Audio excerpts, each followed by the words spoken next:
হচ্ছে যখনই বিপদে পড়ে যাবেন বেশি বেশি এই দোয়া পাঠ করুন, হাসবুনাল্লাহ ওয়া নি'মাল ওয়াকিল, হাসবুনাল্লাহ ওয়া নি'মাল ওয়াকিল। আল্লাহ আমার জন্য যথেষ্ট এবং তিনি উত্তম সাহায্যকারী। সুবহানাল্লাহ সুবহানাল্লাহি ওয়া বিহামদিহি সুবহানাল্লাহিল আযীম।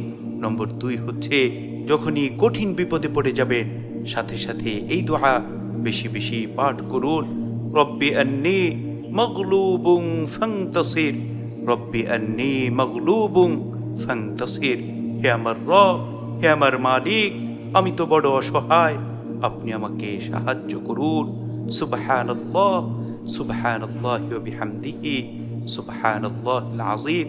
নম্বর 3 হচ্ছে যখন আপনার জীবন ভয়ঙ্কর মুসিবতের মধ্যে পড়ে যাবে, দেরি না করে সাথে সাথে এই দোয়া বেশি বেশি পাঠ করুন,